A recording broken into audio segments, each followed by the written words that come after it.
Alright. Welcome once again to Orone 254 Network, a platform that is coming to you live to ensure that you get entertained, you get informed, and you get to educate. Remember, we're coming live from Eldoret, from AVC, an abbreviation of Elgon View College, an institution. Remember, the September intake is ongoing. You should get in touch with them. Maybe you want to learn videography, you want to learn photography, you want to do cinematography, film. Elgon View institution is there for you. And maybe you are in Kapenguria, you are in Kisii, you are in Migori. Remember, our branches are all over in 3 counties. You should get in touch to them.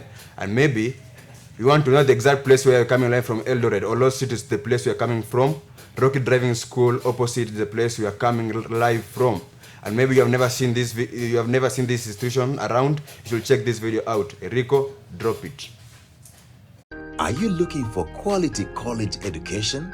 Look no further. Elgon View College intake is already ongoing. Are you a Form 4 leaver or you did not attend any school? Worry not. Elgon View College got something for all of you. We are certified to offer both courses in ICM and NEC, diploma and certificate. We also offer short courses to equip you with necessary skills to earn a living.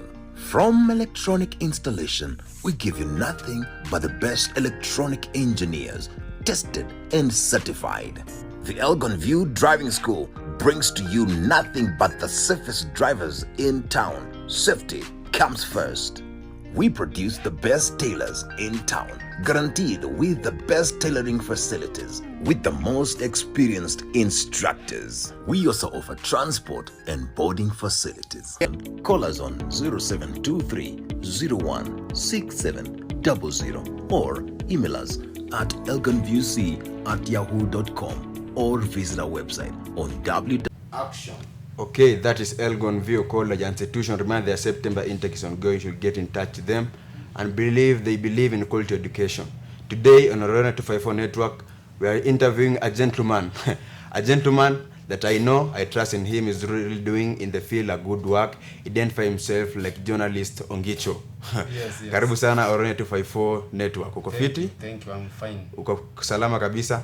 Nashukuru Jalali. Naona mwamuo leo kutufungia tai. You are the first guest, in fact. Is the guest that amekuja hapa, amerespect na akarespect the audience, akasema vitu nya anaongea is in fact an intellectual, like an intellectual. Miguna part 2. Thank you. I've got it right. I've got it right. Yeah, journalist ONGICHO in the building. Yes. Karibu sana Orone 254. Tumekuwa jaribu sana kuhost sometime nini lakini mipango, finally you are here. Yeah, thank you for the invite. And I'm glad to be in Orone 254. And for today, I think whatever we are going to do today, it will help somebody outside there. That's what's up. Yeah. We started on a high note. Bro, I've seen you, maybe you are nimekujua so many, na nimekujua in a many field. Yes. Being westernized in political side. Unakuanga tu like, ai, wewe ni mtu tu wazi, wewe ni Nuru Okanga mwingine. Wewe ni Nuru Okanga on the other part. Baba akisema hivi, ni hivi. Ala viva ikuje katikati iseme tunaenda maandamano, tunaenda ni hivi. At some nimeona una change zone yako, my friend. What's up? Background yako umelelewa ukijua tu Raila is the leader. In fact, on my side, I think even if you use even a razor and cut one of my arm, that blood will just write Raila Odinga. Baba, in bracket Baba. Hey, Baba alikupatia nini? Au alikufanyia nini mzuri hivyo? Politically, on my side, I think when back there, around 2007, when I was still young in primary level, I tried to follow some of the 2-3 things that Baba was doing there. I think by then you saw what happened. Then from there are some leadership qualities that I saw out from Baba. So from there, that trend came to me. So there are some 1 or 2 things that came to me. Then I said that this is like my mentor. Yes. His Excellency, who is now becoming the AUC chairmanship. So from that point, I said that whatever that will happen, I have to follow whatever Baba has said.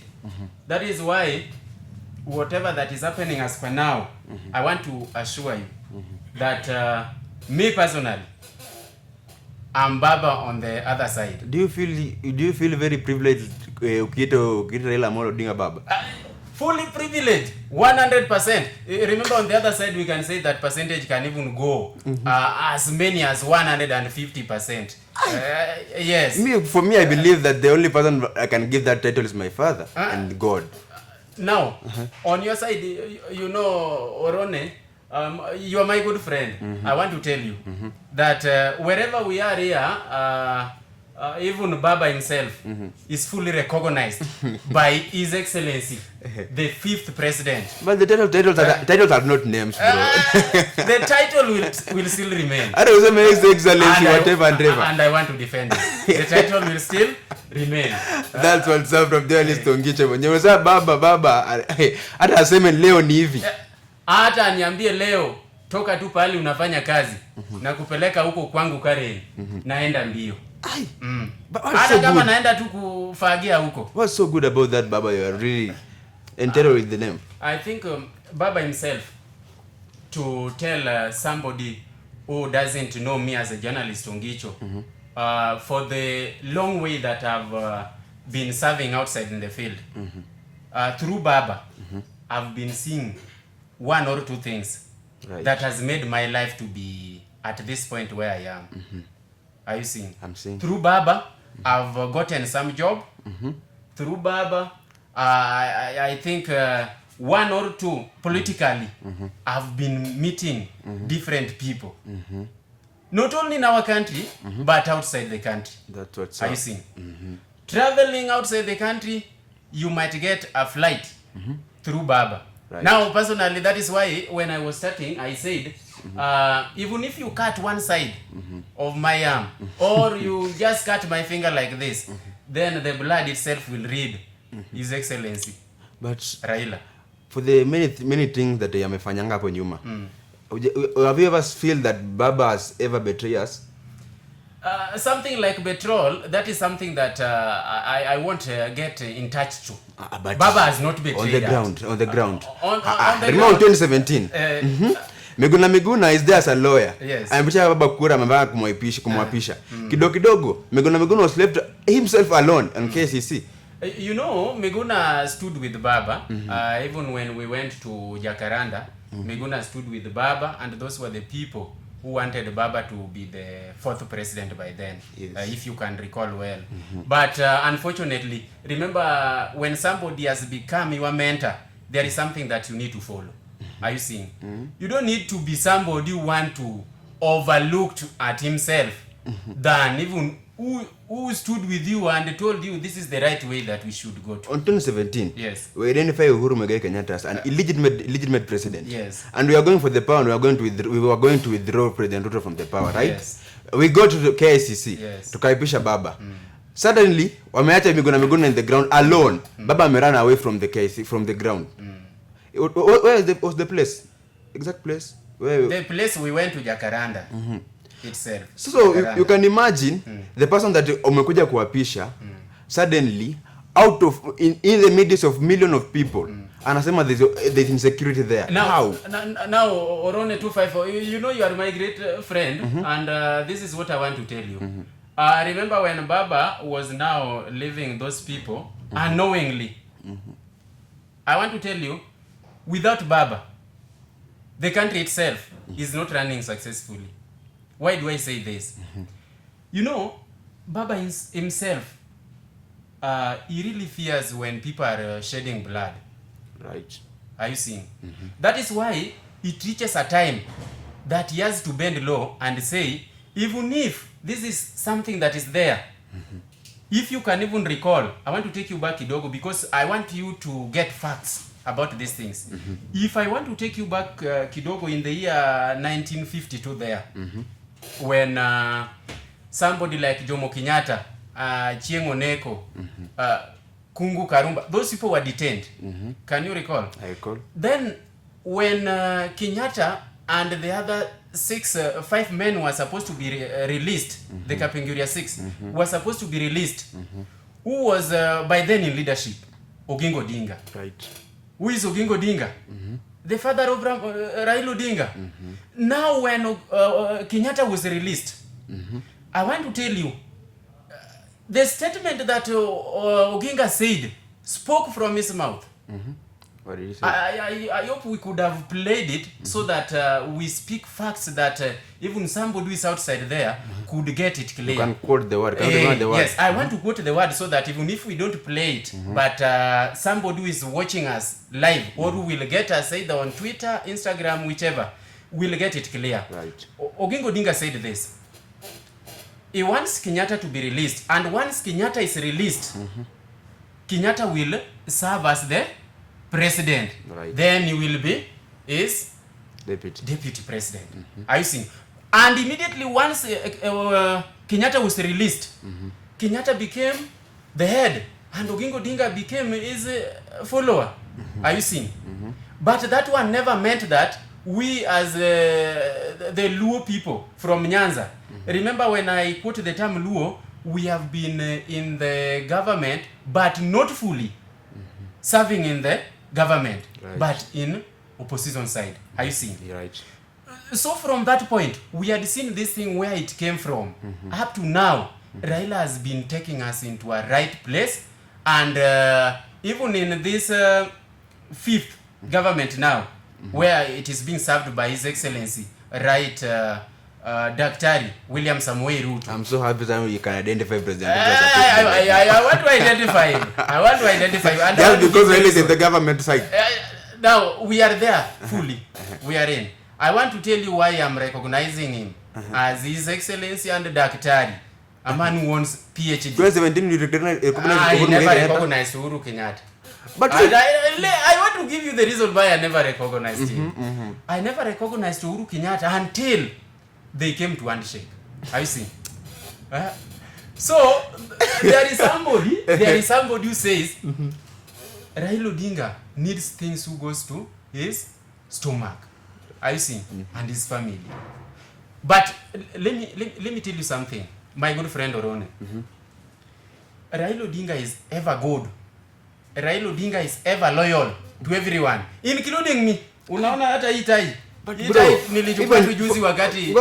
even forget about those people. Forget about Baby Pendo, bro. Yes. Forget about maybe people they have lost their life. You can imagine betraying someone like Miguna. That's the thing that normally hurts me very, very, very much. Imagine you have been electiwa, you have been sworn in, then you run away from the ground. Surely, is that not betrayal? You know, by then we had if you check the way the graph was drawn, that Kenya itself, how many counties that are there? We have 47 counties. Among the 47 counties, we can even include something called the diaspora, where we call the diaspora is also there. But if you see the way the graph was drawn, we have the blue and the yellow. So the way it was drawn, we said there is the Republic of Kenya and the People's President. Are you getting that? I'm getting. So being that Raila was the people's president, are you seeing? But we have something called, are you seeing, let me use the term, Kiswahili term. Unaona ile kisu ambayo huwa president anapatikana. Ile kisu. So even if we were going to be under the people's president, Raila Odinga, who is well known as Baba, but we never had it. But bro, President, the thing that made me know like there's a betrayal, when someone is amefanya kitu that unconstitutionally, yes, it is unconstitutionally for Miguna to sworn in Raila as a president, and there's another president. Yes. The reason why they didn't take Miguna to court, what was the reason? Now, I want to tell you this. The reason as per why Miguna was not taken into court, but you find that Miguna was let out of the country. Do you know that, my good friend? Do you know that? I know that. Now, for security purposes, I want to tell you this. When Miguna and people like TJ Kajwang went to Jacaranda and stood with Right and His Excellency, Baba himself, when they went there and stood with Baba, and unknowingly, Baba left them hanging. My good friend, there are some things that when we come to such a panel for an interview, we try to follow some ethical codes before we quote them out. Right. Are you seeing? Yes. Because when we quote them out, then they might start digging deep, because we have some people like the investigative journalist. After this, by good friend Orone, then people might come and start. You're a lawyer, bro. You have a lawyer.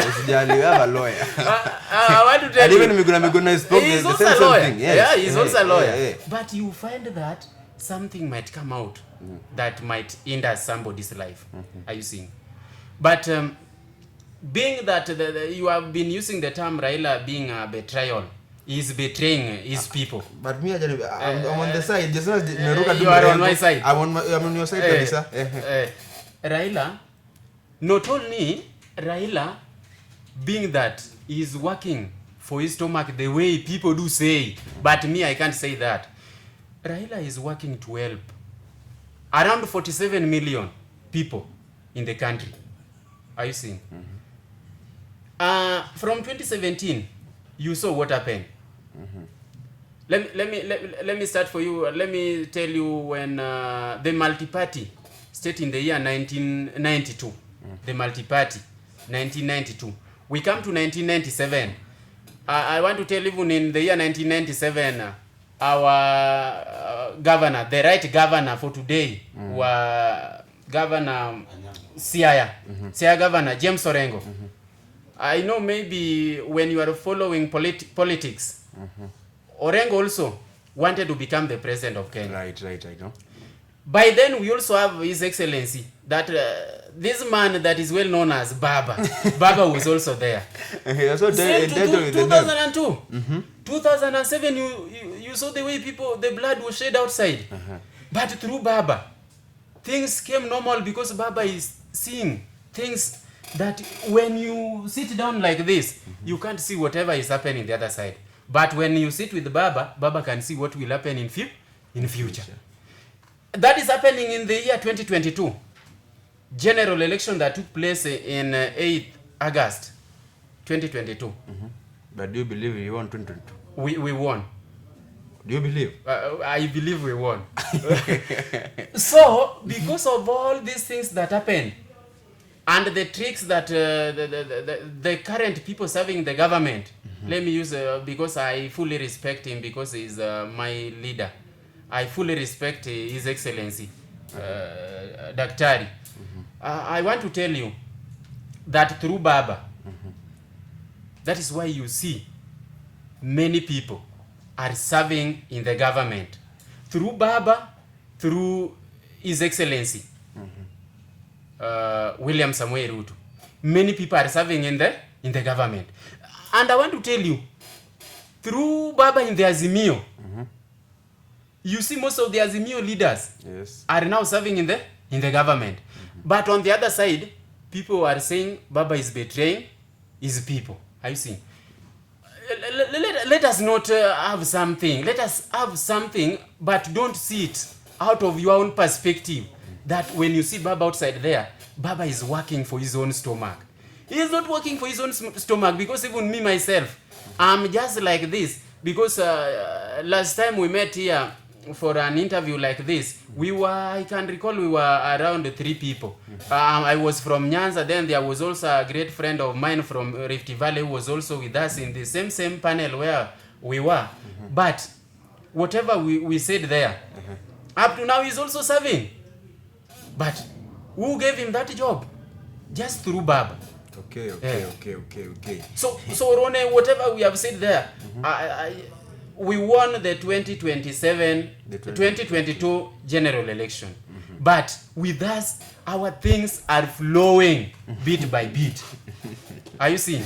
Our things are flowing bit by bit. That is why I don't want to quote things that might hinder our life outside there. When I leave the place, then going to the gate, I'll get some security approaching me.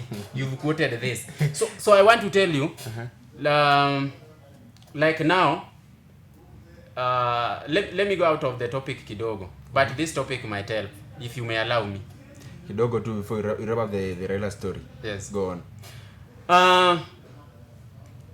I want to tell you, like, hii mambo ya Mlima Kenya. you will allow me use 2 languages. Hii mambo ya Mlimba Kenya nani my good friend Orone. It's a free space, you can use both English. Yeah. But usiingie Nyanza. For our audience. Thank you. I want to tell you nani my good friend Orone that you get even what DP is saying. Through him. Are you seeing? Through him. Even the votes that they got huko Mlima Kenya, there are some tricks that made His Excellency to be where he is. Are you seeing? Right. So generally, that one will tell you that we won. Our Nyanza was 100%. Mlima Kenya we got. But we got it, but on the other side, you know, those people were very, very clever. Because when they go to where Mama's place, Mama's background, Mama's place, where Mama is born, where Mama is serving, they go there and get all the votes, everything. Right. Yeah, so I want to tell you that my good friend Orone, wherever people are getting us as per now, we want to tell people the facts and where Kenya is heading by now. Even if Baba is heading to AUC, are you seeing? We still have Baba in Kenya. I'm also here. I can also serve. Do you identify who is the current AU president? AU president. We don't know you. So we don't know about him. I want to tell you something. Remember when Baba was serving there with the people like the former president of Tanzania, Samia. When Baba was serving there dealing with the infrastructure, remember through that, those people had known Baba. Right. Are you seeing? But you see somebody like this guy who has these leadership qualities, and we see he went to school and studies different languages. Are you seeing? So being that he has all those, are you seeing? Being that he has all those, but that one up to now cannot make him to be the most qualified candidate than Baba, because up to now the race is just between Baba and him. And my friend, I want to tell you that me, I'm fully glad, because mostly I used to come for this your platform, and whatever we do when it reaches people outside there, they are fully glad with us, because they get to know maybe something that is hidden that they need to catch up with and understand it fully. Right. So to mean we are digging deep into it. So once we have dug it in depth and brought it out, they come to know whatever is happening. That is why His Excellency is fully in Baba's support. Going to even DRC, you see, is working with Baba all over to ensure that Baba gets this seat. Okay. Before we even wrap up the story of the government side and the political side of your Azimio side, umekaa tu hapo umesema hapo ndo utoke kwa Baba. You have said Baba is your mentor. Baba is my mentor. Do you want maybe to have a political seat in future? 2032. Yes. Asu. 2032, I want to serve as Suba South MP. You want to serve as an MP? I want to be an MP, and that is something I'd been in my dream since when I was in high school, 2016, when I was elected as the president. By then they were called chairman. When I was elected as the chairman, it came out unknowingly because I was serving in the health. But what I did there in health, if you go back to my former high school, the trees are still there. I did it than none of the people who had served there since the school was started in the year 2002. Nobody did that. But when you go there, you will find my trees there. So leadership is on the blood. That is something that is there, Orone. I went to college also. Serving fully. You see. So by now, what I'm remaining with, is to take I want only to by the end of 2027 general election, 2027, I want to see. Remember, we, the Luo people, or we, the people of Baba, generally, we first see the way the weather is flowing. Are you seeing? Because you might come out abruptly, then you go and waste your amount outside there. So since I'm fully from Baba, 2032, I want to assure you, 2032, I'm fully having full support. You said which area? Suba South. Who is the current MP? Current MP is called Raila Amollo Odinga, who was zoning the former Orange House. That currently, what were ODM are now having their own house, because the demands from our current MP, Raila Amollo Odinga, was very, very high. That is why we as Azimio, we as ODM, let me talk of ODM as a party, we as ODM, we shut down and said, we want to have our own place. Let us not be in a place that somebody can come from nowhere and say, today I don't want you to be here. Right. So through that, you find 2007 he stood with Mbadi won. 2012 he stood with Mbadi won. 2017 he stood with Mbadi won. Then he went to court. Have you seen? Maybe. Then he brought his brother again. Then Mbadi also won it. So that is 3 times. But we went down and said, told Baba, let us try him for the 2022. But they are the first people, including Jalango, who went to greet His Excellency in his office there. If you see on the camera, the pictures that were captured, they went and greeted the president. But that thing brought wrangle. Yes. But up to now, we are serving with them. Because there's no even an IBC in Kenya. How can you even how can we serve without them and there's no even an IBC in Kenya? Now, Nani, being that you are saying there is no IBC in Kenya, IBC, it is there. Where? It is in Kenya. It is in Kenya. Viewers, out the audience can tell. Is there IBC?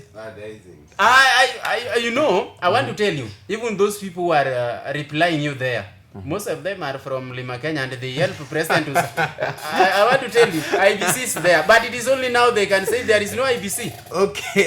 They can say there is no IBC by now, Orone.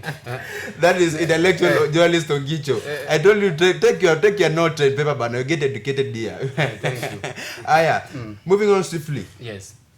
Kidogo tumeona the maandamano. Yes. Why you supporting the Gen Z maandamano? Gen Z maandamano, by then I was behind the maandamano. Yeah. But at the end of it, people even the Gen Z were against Raila, saying that these people, they are staying in the government so in many times. In many times we have been hearing Raila the same name. Mudavadi Wetangula the same name every time and again. Maybe the Gen Z are saying they are taking their votes.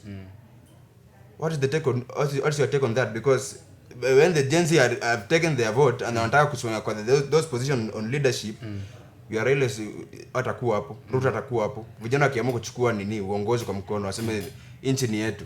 What's your take on that? I want to tell you something that you need to know, my friend, my good friend Orone. I want to call you my good friend Orone because you need to call me for these interviews that makes people outside there to be fully happy with us and get to know whatever is happening in the country. My good friend Orone, you know the Gen Zs, they can't just come from nowhere. In fact, are you a Gen Z? Huh? Are you a Gen Z? I'm a millennial. I'm not a Gen Z. No. I want to tell you something, my good friend Orone. The Gen Z, whatever they did was just good. I want to tell you, it was fully good. Are you seeing? But since they don't have somebody who is leading them to what they want to take, that one only can just tell you that the Gen Z people, since they don't have specific person that is telling us this is Orone, is the chairman of Gen Z, we want him to be the president. Because we don't have, in fact, I continue the point. The only people who can serve once the president is impeached, or let me not use the term impeach, once the president, let's say that the president has decided I don't want this guy, is fully out of the government, or maybe, let me just use the term impeach, so that it's constitutional. Yeah, it is right. Let's say it is only the force that will take on to the government. Are you seeing? But since the Gen Zs are just people like you, you are among the Gen Zs. I don't want to tell you. I want just to assume, because you don't have somebody who is your chairman, who is your leader, who will be there as your president to serve there. But these guys, why do I say that I'm happy with them? The first cabinet secretaries that our president had, the first 11, the first 20, they were the first 20, the first 22, 23. 11 at the first point. The first that he started with. If you check on the regions, in our region we had only one. No, just wait. We had only one. Who was this ICT man called Eliud Owalo? Yes. And do you know where Eliud Owalo is coming from? He is coming from Siaya, the other side. You know, Siaya is like you are going to other side that, are you seeing? That place that is fully improved. Are you seeing? Siaya is fully improved. I want you to know that as from today. People from Siaya like Obama, the place is fully improved. So I want to tell you, yes, my friend, the Gen Zs made the country to change. Are you seeing? Currently, we have various cabinet secretaries, various PS in serving the government, including the former CS that when the CS was dissolved, the former CS is currently, this ICT CS is now again working in the government, serving as the technical advisor to the prime cabinet. Are you seeing? I know you have that. I know. And nominated MP, John Mbadi, let me call him the CPA, fully respected CPA. I see. Man is fully respected CPA who has served in the National Assembly for 15 years. Yes. Are you seeing? Who also made people like Kidero to fear him for the 2022 gubernatorial seat in homabay. Yes. Are you seeing? But through Baba, you know, I told you Baba. That is why we say when we talk of Baba, the term we use the formal. We use the falling tonal variation. Are you seeing? So I want to tell you, currently Gen Zs has made the country to change. Coming 2027, if Gen Z they get into power and they want those seats, will you vote for them? Who is their leader? That is what I ask you. 2027 is on the way. 2027 it's not tomorrow. It's not just 1 year. Okay. If they take in those positions, are you going to vote for them?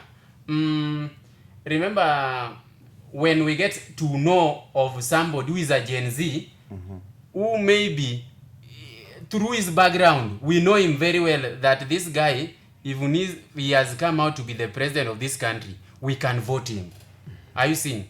But as per now, Gen Zs have only this, they prefer to have Babu Owino. Are you seeing? They prefer to have Babu Owino. But bro, the thing that we want to kill in the country is tribalism. We don't want the same people in the government. We have been hearing Raila since. Since you were born, you just got Raila there. Yes, Raila was there. Even you said you got him. Raila, Mudavadi, Wetangula. Same name. Same. Every time you go to election, same name on the ballot paper.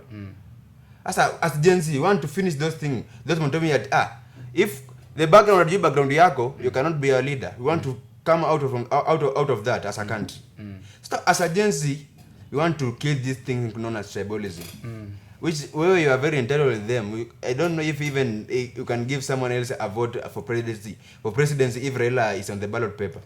I want to tell you there is nobody whom I can vote for. If Raila is on paper, remember Raila cannot come to be the governor. Or Raila cannot come down here to be an MP or MCA. Right. Are you seeing? Raila akisimamia kiti ya urais, I want to tell you, I vote Raila. I see.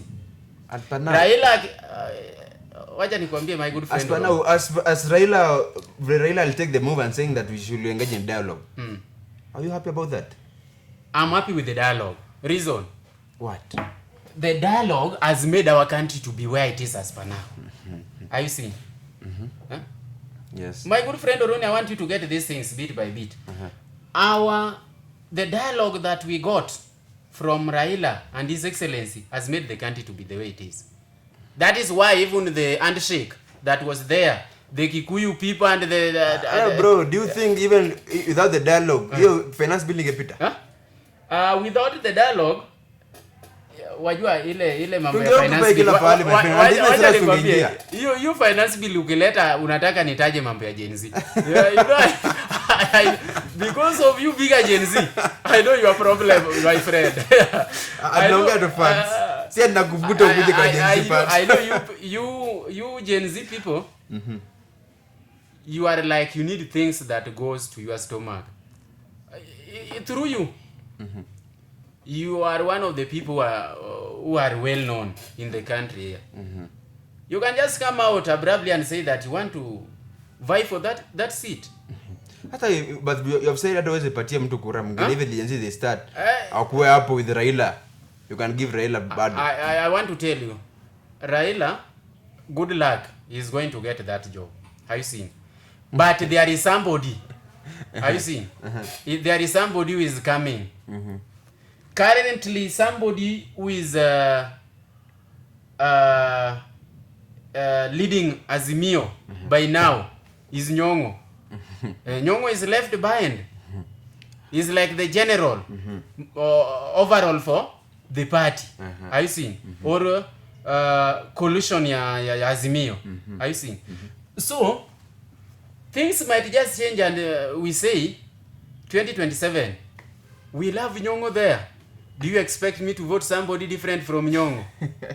I'll just vote for Nyong'o. Do you think tribalism will ever end in Kenya? I want to tell you, tribalism, even if we are the people who are serving the government, you the Gen Zs will still complain.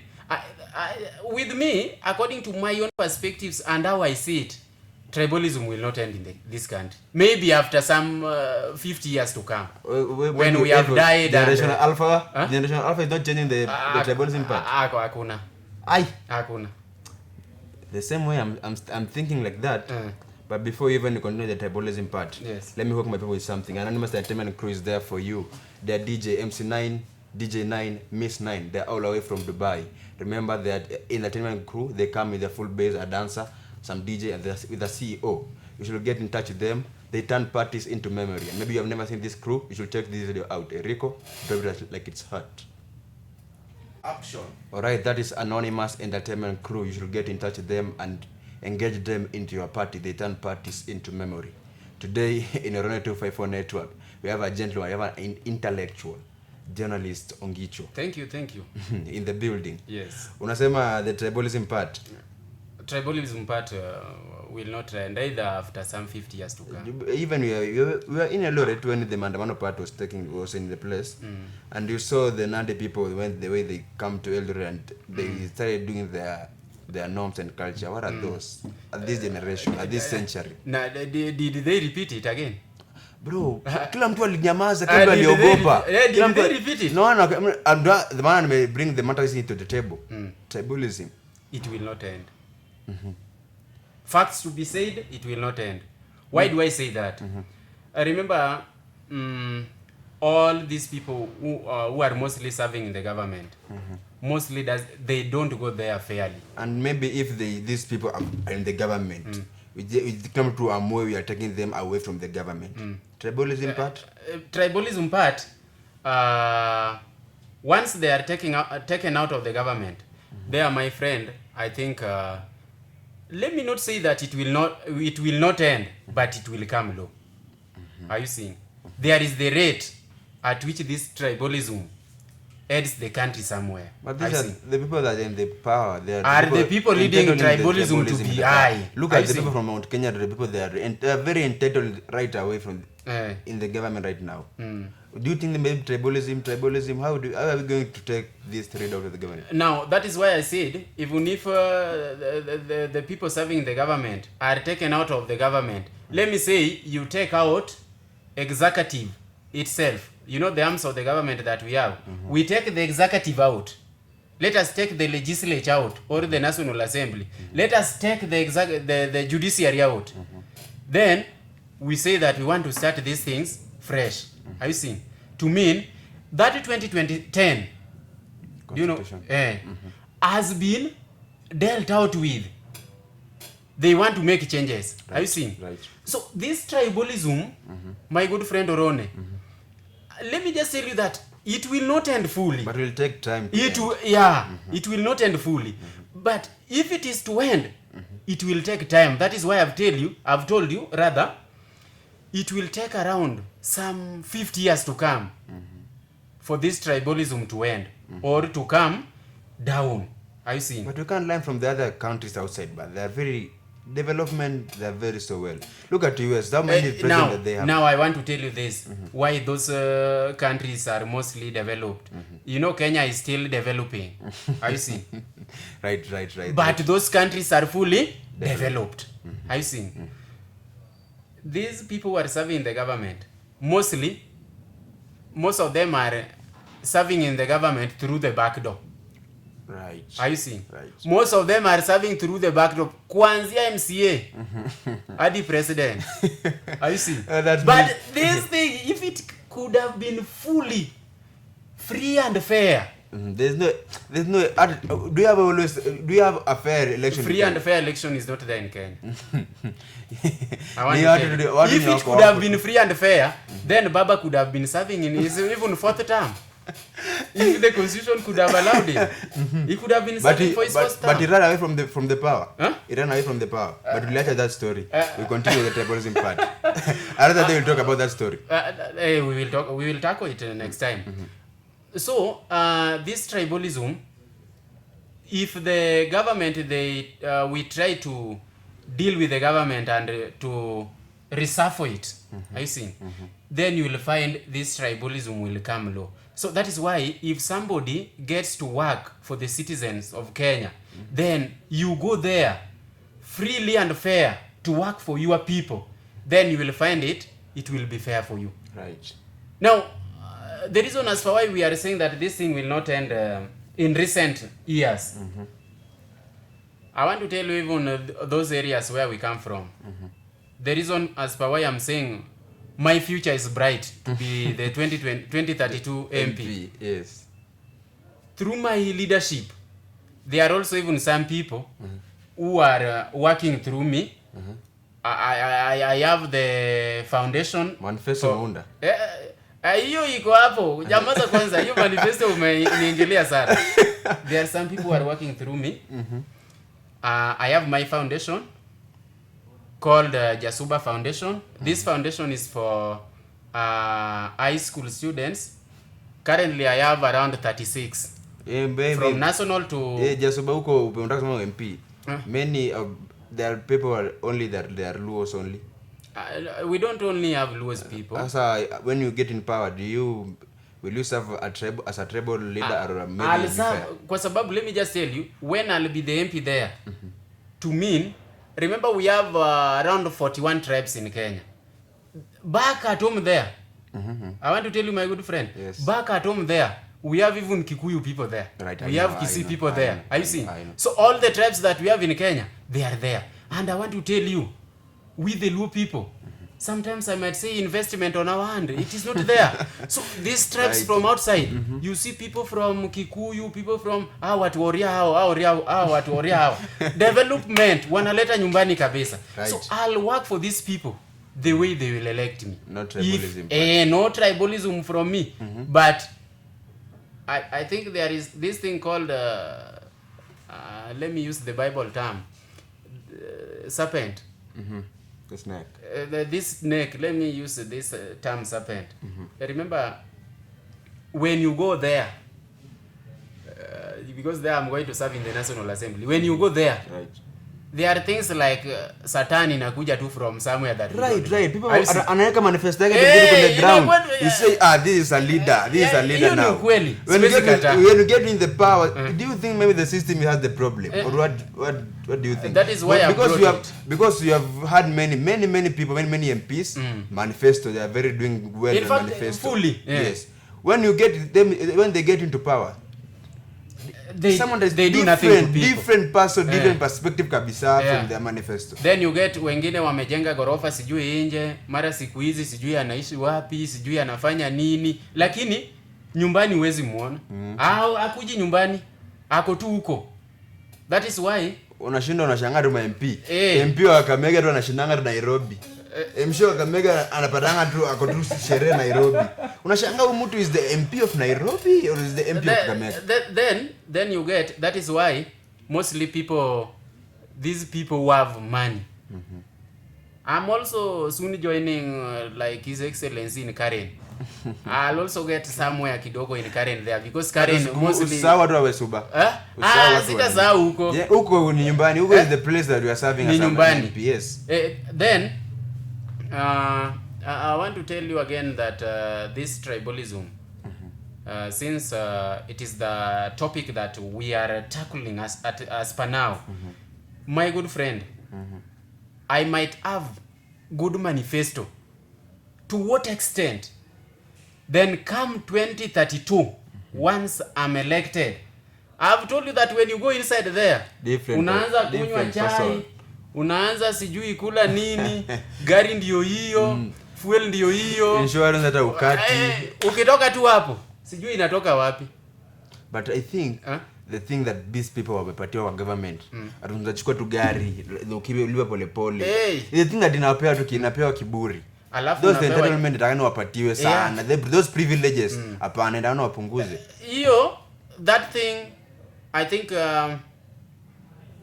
the current CS Treasury and economic planning inapewa tu kiburi wana with tax money wana by then with expensive watches. We know the amount of money they are being paid, their salary we know very well. We know. But our tax money they are doing overtaxation every time and then, and we are seeing them flexing with luxurious life. No shanga sasa sisi ndo tumeandika kazi, but the way they are living are very different. Now that is why I'm saying, as per now, those who are serving in the government, those who have brighter future to serve in the government, are you seeing? Like the Gen Zs who are not having fully predicted plan to serve in the government either in 2027. I want to tell them if they might have their own candidate. Yes. Come 2027, let them have a good plan, good future, good manifesto, good candidate that will enable them to serve for the people fully without being tribal in any other way around. Are you seeing? Right. So through this, I think everything will run on fully. Yes. Are you seeing? Right. But I think according to what I have told you, once somebody has gone to serve for his people, things that are negative maybe comes to his mind. I don't know whether they are being fed with some food inside there. Kuna kitu wanawekewa, alafu whatever you have in your mind then comes out. But when they go there, they go with the mentality of serving their people. But things interchange. So I think I'll have right note and right things why these people are doing this. If maybe me also, I'll be part of those people who are serving the National Assembly. Or I might stood and have that courage that I'm going to be the area MP 2032. But unfortunately, somebody comes from nowhere, becomes the MP. Good luck. Through Baba. If Baba is still there, I become nominated. See, I'll know what is happening the other side. Right. Now, I'll come on the ground again. Now, when we come for another interview, then I'll tell you, this and that is what is happening, and I have right facts on that. Maintain the intention. Maintain the intention. Thank you. Up to 2032. Thank you. Moving on swiftly, we have talked more about the government side, forgetting about your title, journalist ONGICHO. Journalist ONGICHO. Yes. Currently doing what on the media side, because we know journalist is probably coming from the media side. Yes.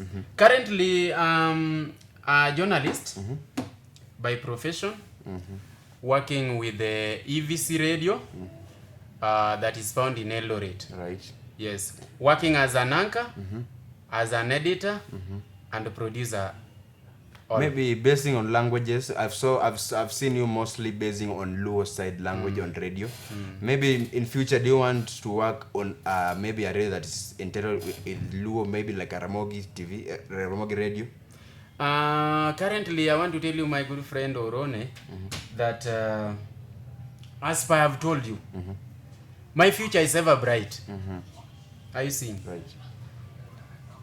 I like this guy called Trevor Mbija. I don't know why I love him. Hata ukiona hii necktie, when I went and visited Baba, when we were strolling with him, I saw something like this, and I told Baba this is the best for me, because I see people like Trevor Mbija there. Yes, yes. I prefer that once I leave the place, I prefer to go to Luo area. Mostly I prefer Royal Media. Ramogi kabisa. Why do you prefer that Luo Ramogi? You are not good on doing presentation, being a presenter on radio, doing Kiswahili and English? Mostly I don't prefer the two national languages. Because since I'd been serving, when I go on air using our mother language, I get very many viewers. Are you seeing? So there is somebody who inboxed me and told me, I think it could be better if you work in one of the radio stations in Luo. Then I told things come bit by bit. But since I have told you that my future is bright, are you seeing?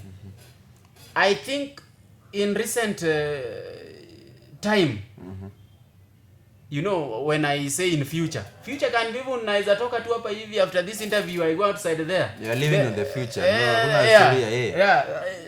I just going like this, then you get a call. We need to see you by tomorrow. I see.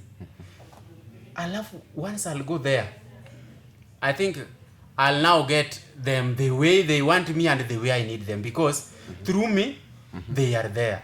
Without them, I could have not been serving. I see. Maybe given a chance of choosing about it, the chance is maybe there tomorrow. You are called to work as a radio presenter in doing English and Kiswahili. Will you go? Getting transition is very clear. Yani changing the environment, I would go. I do my best, because when I go to school learning, I was not being taught Luo language. Right. Are you seeing? But you need to be diverse, because many of your radio shows, many things that I've been seeing on radio, you're so entitled on Luo, doing Luo mostly. And maybe you should as a journalist, you should be independent, and maybe you should not be entitled so much on Luo part. You should be entitled maybe in the two national language, because at the moment on the country, we have only Ramogi radio that is speaking on Luo. There are so many. There are so many. Maybe the media space over. But you have said you want to enter on real media space. Yes. Do you feel maybe the space itakuwa imejazwa hivi? The chances? If the space is full, then I have to go to another area. Because why do I prefer Ramogi? The reason I'm telling you to be diverse. The reason as per why I prefer Ramogi, you know, Ramogi is well known. Since Ramogi was started up to now, it is 20 years along the line. Are you seeing?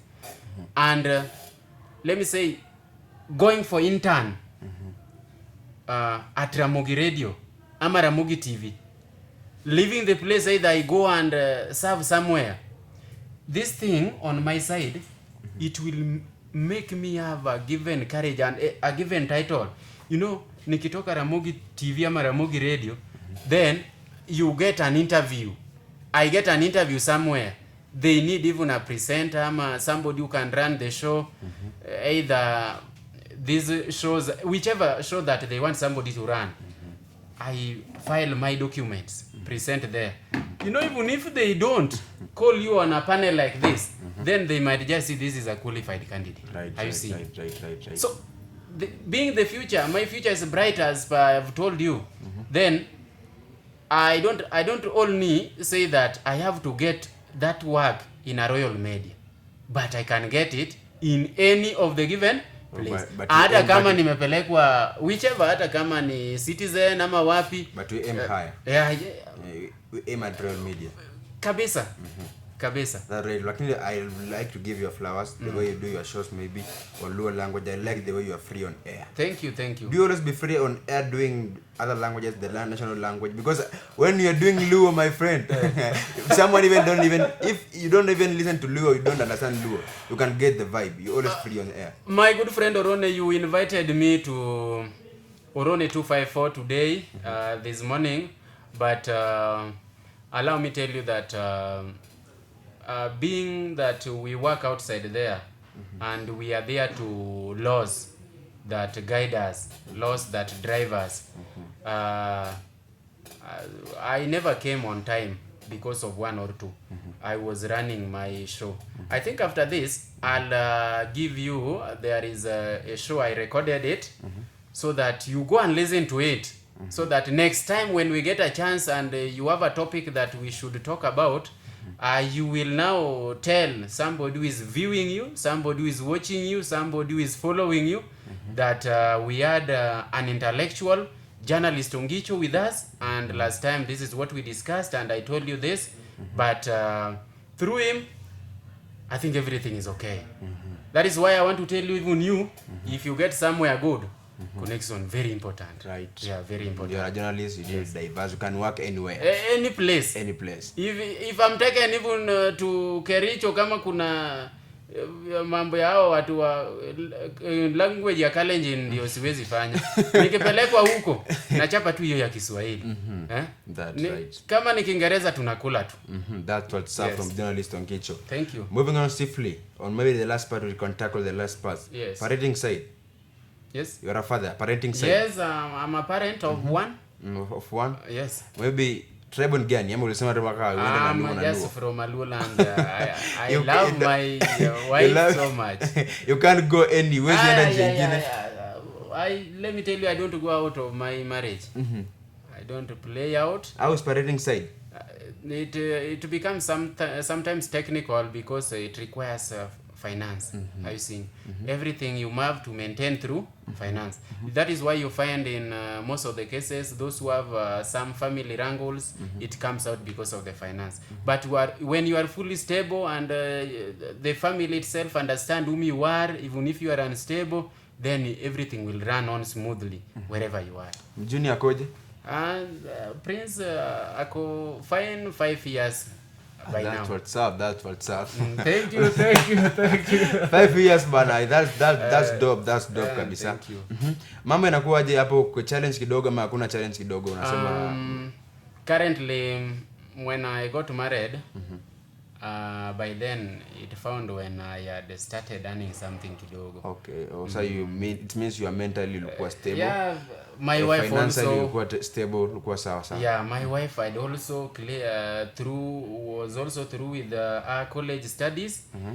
She went and studied dressing and beauty. And on her side also, she gets something. To me, as I on this side, she has also something that she gets each and every day. That's what's up. Maybe one thing, but you can tell to the people, because we can see in the country many young people are engaging and impregnating people. Yes. And impregnate to kuzaa siku hizi unapata mtu mdogo tu ako na mimba. How can you advise the people? They should go into the thing if they are maybe mentally right, mentally upright, financially, ama kivipi? So how can you advise them, to the young people? Thank you for what you've told me to advise whoever is seeing us, whoever is watching us live, whoever is getting us even through social media platforms. Whatever I want to tell these people by now. My good friend Orone, these people who are outside here, somebody should engage in marriage if either you are fully mentally, physically upright and stable. Why do I say this? You get some people, they are still young, but you get them getting into marriage. Right. They get into marriage with various reasons. I don't want to touch into. But when you have that right that you want to marry and you are financially stable, then there also I would advise you to marry, because some people are marrying because maybe you are the firstborn in your family. You want to marry. Maybe you are the demand from your parents. My son, may you bring for us somebody? I see. If there is a demand, then bring. They will help you. But don't marry if you are not fully stable. Parenting, yani to manage a family, it is not easy. Right. For you who is getting me there, for you who is watching me, currently I would advise you, let us go with the current things that will enable you to have brighter future. Right. Don't marry now. You go outside, you leave your wife for people to do things that are not good. Ukirudi, then you find a child that you don't deserve to be yours. Thank you so much, Orone, and those people who have gotten me there. I think they are going to work on that. That's what's up. That's you get from journalist ONGICHO, the intellectual. Thank you. I told you this is gonna be a lesson. It's one for the calendars. Thank you for honoring the invite. Thank you. Once again to Kikwita Orone 254. Pull up, just pull up. I'll respond. I'll respond. That's what's up. That's what's up. We really thank you. We really thank you for the advice, and we wrap it like this on a high note. That's what's up. See you in the next episode. Thank you. Rico, drop it.